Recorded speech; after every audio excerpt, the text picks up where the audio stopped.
किशन अपनी रेडी पर खड़ा चारों तरफ उम्मीद भरी नजरों से देख रहा था। उसे विश्वास था कि कोई ना कोई ग्राहक जरूर आएगा जो उसके गर्मा गर्म आलू के पराठों का स्वाद चखेगा। लेकिन काफी देर बीत जाने के बाद भी उसकी रेडी पर कोई नहीं आया। किशन गरीब था। वो रोज बाजार में अपनी छोटी सी रेडी लगाकर स्वादिष्ट आलू के पराठे बेचता था और उसी से अपने घर का गुजारा करता था। हमेशा की तरह आज भी वो सुबह से ग्राहकों का इंतजार कर रहा था। ठंडी ठंडी हवाएं चल रही थी। मौसम बड़ा सुहाना हो गया था। किशन ने एक लंबी सांस ली और धीरे से बोला, आज तो मौसम कितना अच्छा हो गया है।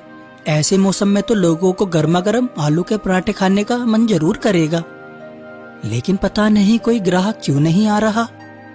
वो उदास होकर सोच ही रहा था कि तभी गांव के कुछ लोग उसकी रेड़ी की तरफ आते दिखाई दिए। उन्हें देखकर किशन के चेहरे पर हल्की सी मुस्कान आ गई। आइए भैया, बताइए, पराठे में तीखा हल्का रखना है या थोड़ा तेज? अरे किशन भैया, आप तो जानते ही हो मुझे ज्यादा तीखा पसंद नहीं है, बस हल्का सा मसाला रखना। ठीक है भैया, हमेशा की तरह स्वादिष्ट पराठा बनाकर देता हूँ। किशन खुशी खुशी चूल्हा जलाने लगा। तवा गरम हुआ। तभी अचानक आसमान में काले बादल छा गए। तेज ठंडी हवाएं चलने लगी और बिजली जोर जोर से कड़कड़ाने लगी। इतने में एक ग्राहक बोला, अरे नहीं नहीं भाई, मेरे लिए पराठे मत बनाना। मैं तो सामने सुरेश ढाबे वाले के यहाँ जाकर खाऊंगा। इस बारिश में यहाँ रेड़ी के पास खड़े होकर कौन खाएगा? लेकिन सुरेश ढाबे वाला कितने महंगे पराठे देता है, और सच कहूँ तो उसके हाथों में स्वाद भी नहीं है जो किशन भैया के पराठों में है। स्वाद अपनी जगह है भाई, लेकिन मैं थोड़े ज्यादा पैसे दे दूंगा। कम से कम आराम से बैठकर ढाबे में बारिश का मजा लेते हुए गर्मा गर्म पराठे तो खाऊंगा। सच कहूँ तो इस बारिश में मैं भी यहाँ अकेला खड़ा होकर नहीं खाना चाहता। मैं भी तुम लोगों के साथ ढाबे पर ही चलता हूँ। ये सुनते ही किशन का चेहरा उतर गया।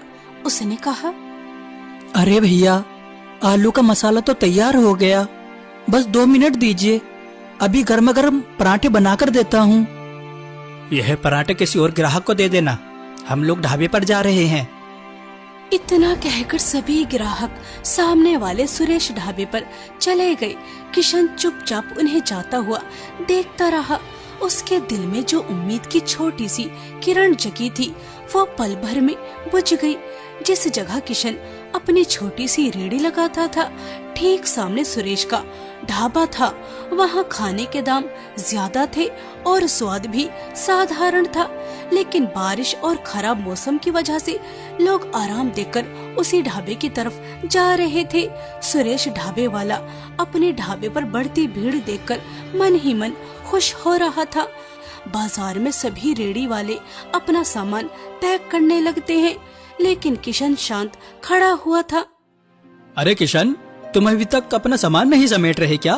तुम्हें घर नहीं जाना? भाई, आज सुबह से 1 रुपए की भी कमाई नहीं हुई है। अगर खाली हाथ घर गया तो पत्नी को क्या जवाब दूंगा? वह भी उम्मीद लगाए बैठी होगी। सोच रहा हूँ थोड़ी देर और रुक जाऊं, शायद कोई ग्राहक आ ही जाए। भैया किशन, मौसम बहुत खराब है। ऐसे मौसम में भला तुम्हारे आलू के पराठे खरीदने कौन बाहर निकलेगा? सामने सुरेश का ढाबा भी है, लोग वहीं चले जाएंगे। तुम बेकार में समय बर्बाद कर रहे हो। हाँ भाई, बस थोड़ी देर और इंतजार कर लेता हूँ, फिर मैं भी चला जाऊंगा। धीरे धीरे सभी रेड़ी वाले अपना सामान समेटकर वहाँ से चले गए। अब पूरे बाजार में केवल किशन की रेड़ी बची थी। तेज हवाएं चलने लगी थी। बारिश की मोटी मोटी बूंदें गिरने लगी थी। किशन अपनी रेड़ी को बचाने के लिए पास के एक पेड़ की आड़ में खड़ा हो गया। काफी देर तक इंतजार करने के बाद भी कोई ग्राहक नहीं आया। किशन थक चुका था। उसने उदास होकर आसमान की तरफ देखा और मन ही मन सोचने लगा, लगता है आज किस्मत में कमाई लिखी ही नहीं है। अब समय बर्बाद करने से अच्छा है कि मैं घर चला जाऊं। किशन अपना सामान समेट ही रहा था कि तभी एक बुजुर्ग औरत बारिश में भीगते हुए उसके पास आई। बेटा, कुछ खाने को मिलेगा क्या? अम्मा जी, तेज बारिश आने वाली है, इसलिए मैंने सब सामान पैक कर लिया था, लेकिन आपके लिए मैं फिर से चूल्हा जला लेता हूँ। बताइए कितने पराठे बनाऊं?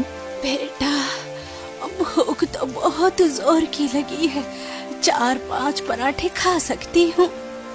ठीक है अम्मा जी, मैं अभी गर्मा गर्म आलू के पराठे बना कर देता हूँ। कम मसाले वाले बनाऊं ना? लेकिन तुम्हें देने के लिए मेरे पास एक धेला भी नहीं है। अम्मा जी, आप पैसों की चिंता क्यों करती हैं? भूखे को खाना खिलाना सबसे बड़ा पुण्य होता है। मैं अभी आपके लिए गर्मा गर्म स्वादिष्ट आलू के पराठे बना कर लाता हूँ। किशन का ठंडी हवाओं के बीच तवा धीरे धीरे गर्म होने लगा और फिर शुद्ध देसी घी में सुनहरे आलू के पराठे सेकने लगा। ऊपर से उसने मक्खन लगाया। गर्मा गर्म पराठों की खुशबू दूर तक फैल गई। किशन उन पराठों को उस बेसहारा बुजुर्ग औरत को देने लगा। अम्मा जी, लीजिए गर्मा गर्म आलू के पराठे, खा लीजिए। ऊपर वाला तुम्हें बहुत तरक्की दे। आज के जमाने में भला कौन बिना स्वार्थ किसी की मदद करता है? अम्मा जी, मैं खुद एक गरीब इंसान हूँ, लेकिन मेरी माँ ने मुझे बचपन से यही सिखाया है कि अगर तुम्हारे पास थोड़ा भी हो तो उसमें जरूरतमंद की मदद करनी चाहिए। वो बुजुर्ग औरत किशन को ढेर सारी दुआएं देने लगी। किशन ने आसमान की तरफ देखा और एक ठंडी सांस भरी। अब तक उसे समझ आ चुका था कि आज उसकी किस्मत में कमाई नहीं लिखी, लेकिन फिर भी उसके चेहरे पर कोई शिकायत नहीं थी। बारिश तेज हो चुकी थी। किशन अपनी भीगी हुई रेड़ी को धक्का देता हुआ घर की ओर चल पड़ा। घर पहुंचते ही उसकी पत्नी सुमन उसके पास आई। अजी, आज आने में इतनी देर क्यों लगा दी? सुमन, आज 1 रुपए की भी कमाई नहीं हुई। ग्राहकों का इंतजार करता रहा। लोग मेरी रेड़ी तक आए, लेकिन किसी ने पराठा नहीं खाया। अब सीधे सुरेश के ढाबे पर चले गए। अरे बेटा, ये तू क्या कह रहा है? गांव वालों को तो तेरे हाथ के बने देसी घी और मक्खन वाले आलू के पराठे बहुत पसंद है। फिर आज सब सुरेश के ढाबे पर क्यों चले गए? माँ, मेरी तो बस एक छोटी सी रेड़ी है और सुरेश का बड़ा ढाबा। वहाँ कुर्सियाँ हैं, छत है, लोग आराम से बैठकर खाना खाते हैं। अब मॉनसून शुरू हो गया है, बारिश में कौन मेरी खुली रेड़ी पर खाना खाएगा? मुझे नहीं लगता कि अच्छी कमाई हो पाएगी। बेटा, इंसान को मेहनत करना कभी नहीं छोड़ना चाहिए। तो अपनी जान लगाकर मेहनत करता है, बाकी जो किस्मत में लिखा है वही मिलेगा। लेकिन मेहनत करने वाला इंसान कभी हारता नहीं। मैंने सोचा था कि इस मॉनसून में चौपाल पर एक छोटी सी पक्की दुकान ले लूंगा और अपना आलू का पराठे का व्यापार बढ़ाऊंगा, लेकिन लगता है इस साल भी यही रेड़ी धकेलनी पड़ेगी। किशन परेशान था। मानसून का मौसम शुरू हो चुका था और लगातार बारिश की वजह से उसकी रेड़ी पर ग्राहक बहुत कम आने लगे थे। उसे चिंता सताने लगी थी। आखिरकार वो अपनी पत्नी और माँ का ख्याल कैसे रखेगा? अगली सुबह किशन फिर एक नई उम्मीद के साथ उठा। अपनी आलू पराठे वाली रेड़ी लेकर बाजार की तरफ निकल पड़ा। बाजार पहुंचकर उसने अपनी रेड़ी लगाई और ग्राहकों का आने का इंतजार करने लगा। कुछ देर बाद 2 ग्राहक उसकी रेड़ी के पास आए। किशन भैया, गरम गरम तो चटपटे आलू के पराठे लगा दीजिए, और हाँ, चटनी थोड़ी ज्यादा देना, आपकी चटनी बहुत स्वादिष्ट होती है। बस 5 मिनट दीजिए। किशन तुरंत काम में लग गया। थोड़ी ही देर में उसने घी में सने हुए गर्मा गर्म पराठे चटनी के साथ ग्राहकों को परोस दिए। उसी समय शहर से आए 2 अमीर आदमी वहां पहुंचे। उन्होंने महंगे सूट बूट पहन रखे थे। उन्हें देखकर पास में ढाबा चलाने वाला सुरेश जोर से आवाज लगाने लगा। अरे भाई साहब, इस छोटी सी रेड़ी पर खड़े होकर पराठे खाना आपको शोभा नहीं देता? आइए मेरे ढाबे पर, आराम से बैठकर बढ़िया खाना मिलेगा। भाई, जब आपके ढाबे पर ग्राहक आते हैं तब मैं उन्हें अपनी रेहड़ी पर नहीं बुलाता। फिर आप मेरे ग्राहकों को क्यों बुला रहे हो? अरे किशन, यह शहर के बड़े लोग हैं। अगर तेरी रेहड़ी के पराठे खाएंगे तो हमारे गांव का नाम खराब होगा। इन्हें मेरे ढाबे पर आने दो। सुरेश भाई, ग्राहक को रोकने वाले न आप और न मैं। यह उनकी अपनी मर्जी है कि उन्हें कहाँ खाना पसंद है। मेरी नाक दूर से ही खाने की खुशबू पहचान लेती है। तुम्हारे पराठों की खुशबू ही बता रही है कि स्वाद भी लाजवाब होगा। 2 पराठे मेरे लिए और 2 मेरे दोस्त के लिए। जल्दी से बना दो। ये सुनकर किशन के चेहरे पर हल्की सी मुस्कान आ गई। कुछ ही देर में किशन ने गर्मा गर्म आलू के पराठे चटनी और रायते के साथ उन दोनों के सामने परोस दिए। वाह भैया, यह आलू के पराठे तो कमाल के हैं। इतने स्वादिष्ट पराठे तो मैंने बड़े बड़े महंगे रेस्टोरेंट में भी नहीं खाए। एक पराठा और खिलाइए और कुछ घर के लिए भी पैक कर दीजिए। धन्यवाद साहब, लेकिन असली स्वाद मेरे हाथों में नहीं, हमारी ईमानदारी में है। इन पराठों में जो मसाले पड़ते हैं वो बिल्कुल शुद्ध होते हैं। मेरी माँ और पत्नी अपने हाथों से सब तैयार करती हैं। हम खाने में कभी भी मिलावट नहीं करते। बस इसी ईमानदारी और मेहनत को कभी मत छोड़ना। याद रखना, मेहनत और सच्चाई इंसान को एक दिन बहुत ऊंचा जरूर ले जाती है। अच्छा, कितने पैसे हुए? साहब, पूरे 200 रुपए हुए। वो शहरी व्यक्ति जैसे ही जेब से अपना वॉलेट निकालने लगा, उसका चेहरा अचानक उतर गया। अरे, यह क्या? भैया माफ करना, लगता है मेरा वॉलेट कहीं गिर गया है। मेरे पास तो अभी पैसे देने के लिए नहीं है और मैंने बिना सोचे समझे इतने पराठे खा लिए। कोई बात नहीं साहब, जब दोबारा इस गांव में आना हो तब दे देना। वो अमीर व्यक्ति किशन को धन्यवाद कहकर वहाँ से चला गया। समय बीतता गया। कुछ ही दिनों बाद फिर एक बरसाती शाम आई। आसमान में काले बादल छाए हुए थे। बिजली जोर जोर से चमक रही थी और हल्की बूंदाबांदी शुरू हो चुकी थी। किशन अपनी रेहड़ी के पास खड़ा सोच रहा था कि शायद आज भी कमाई नहीं होगी। तभी दूर से एक बड़ी चमचमाती गाड़ी आकर रुकी। गाड़ी से वही शहरी व्यक्ति उतरा। उस दिन आपने एक अनजान मुसाफिर पर भरोसा किया था, बिना पैसे लिए उससे पेट भर खाना खिलाया था। आज मैं सिर्फ आपके पैसे लौटाने नहीं आया। आज आपके पास जितने भी पराठे बनाने की सामग्री है, सबके पराठे बना दीजिए। मुझे सारे पराठे चाहिए। ये सुनते ही किशन की आंखें चमक उठी।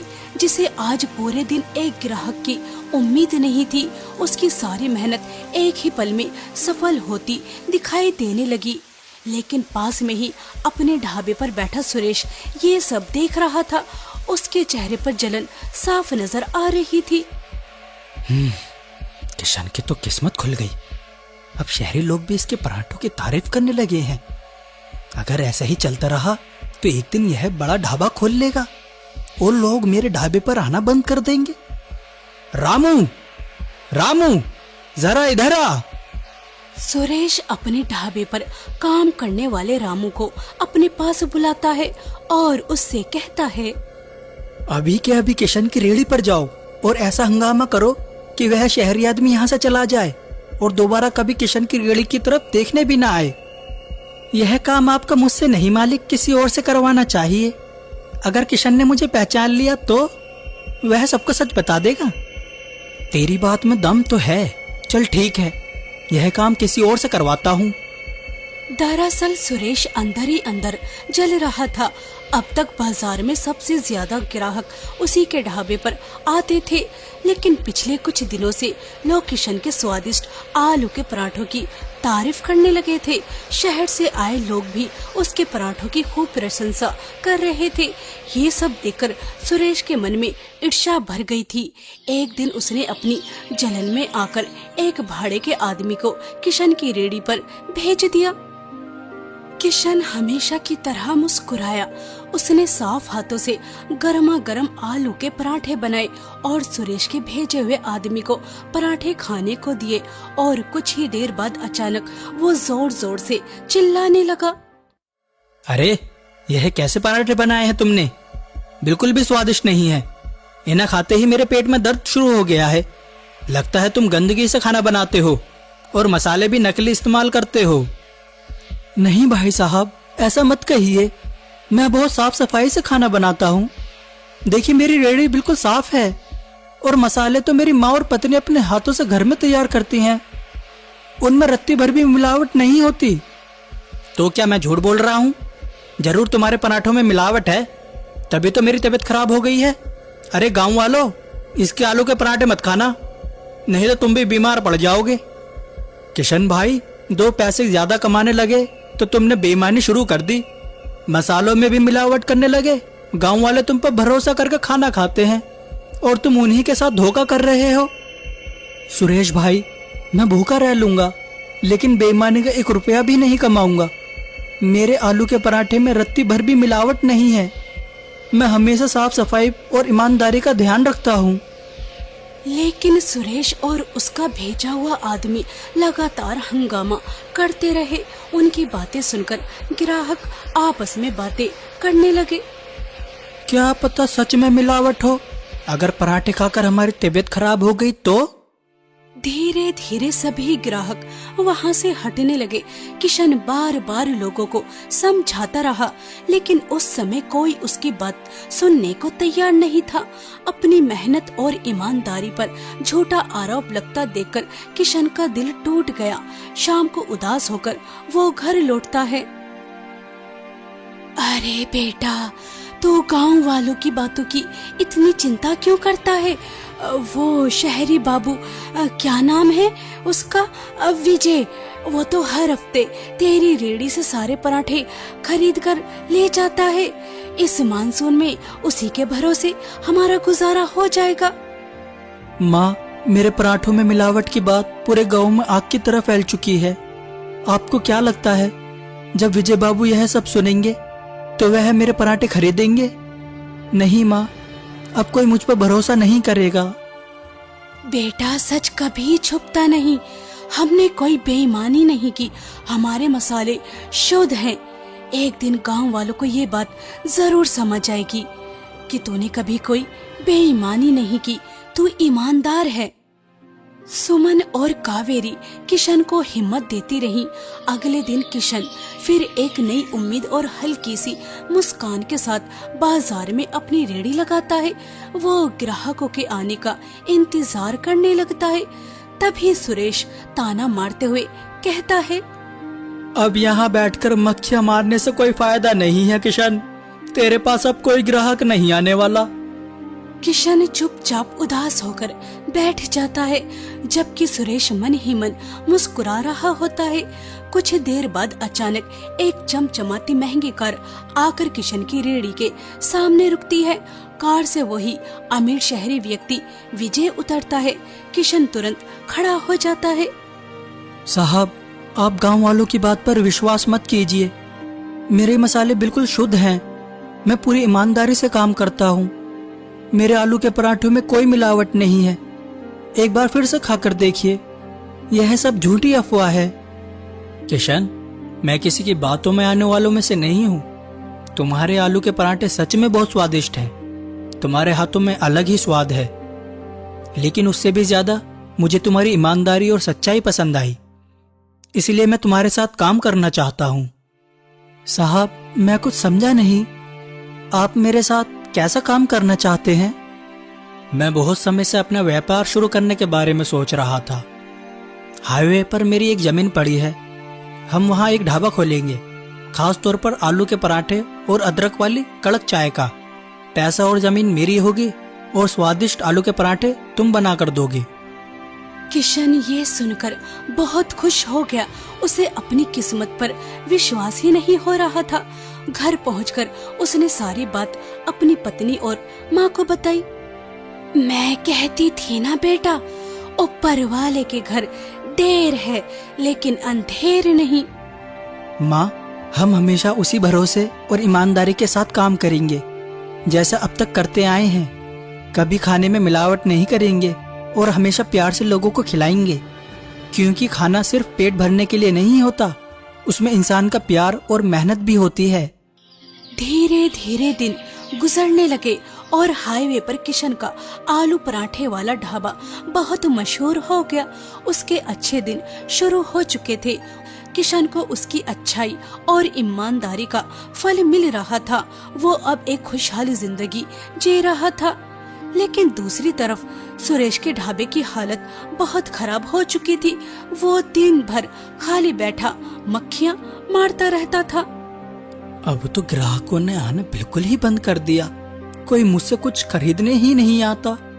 तभी वहाँ एक बूढ़ा व्यक्ति आया और उससे बोला, सुरेश, यह सब उसी का परिणाम है जो तुमने किशन के साथ किया था। तुमने उस पर झूठा इल्जाम लगाकर पूरे गांव में उसकी बदनामी की थी। किशन के आलू के पराठे इतने स्वादिष्ट होते हैं कि दूर दूर से खाने आते हैं सभी लोग, और तुम्हारे ढाबे की तरफ कोई देखता भी नहीं है। उसे उसकी सच्चाई और मेहनत का फल मिल रहा है। गांव वालों को भी सच पता चल चुका था। उन्हें समझ आ गया था कि किशन के आलू के पराठे में कभी कोई मिलावट नहीं थी। वो हमेशा ईमानदारी से काम करता था। असली मिलावट और बेईमानी तो सुरेश करता था। गांव वालों ने भी सुरेश को उसकी गलतियों की सजा दे दी थी। अब कोई उससे कुछ नहीं खरीदता था। सुरेश को अपनी गलती का एहसास हो चुका था। एक दिन वो किशन के पास गया। किशन भाई, मुझे माफ कर दो। मैंने तुम्हें सिर्फ इसलिए बदनाम किया क्योंकि मुझे डर था कि तुम मुझसे आगे न निकल जाओ। लेकिन अब समझ आया कि बुराई का परिणाम हमेशा बुरा होता है और अच्छाई का फल हमेशा अच्छा मिलता है। हो सके तो मुझे माफ कर देना। मुझे पूरा विश्वास था एक दिन गांव वालों को मेरी ईमानदारी और सच्चाई जरूर पता चलेगी, और मुझे यह देखकर भी अच्छा लगा कि तुम्हें अपनी गलती का एहसास हो गया है। मैंने तुम्हें माफ कर दिया है। तुमने तो मेहनत और ईमानदारी से इतनी तरक्की कर ली है, लेकिन मैं अपने बुरे कर्मों की वजह से सड़क पर आ गया हूँ। अब कोई काम धंधा भी नहीं बचा। घर के हालत बहुत खराब हो गए हैं। सुरेश, दुखी मत हो। अब मेरा काफी काम बढ़ गया है। अगर तुम चाहो तो मेरे साथ काम कर सकते हो। यह जानते हुए भी कि मैंने तुम्हारे साथ कितना बुरा किया, फिर भी तुम मुझे अपने यहाँ काम पर रख रहे हो। इंसान से गलती हो जाती है, लेकिन सबसे बड़ी बात यह है कि उसे अपनी गलती का एहसास हो। तुम्हें अपनी गलती समझ आ गई है, बस यही काफी है। ज्यादा मत सोचो और कल से काम पर आ जाओ।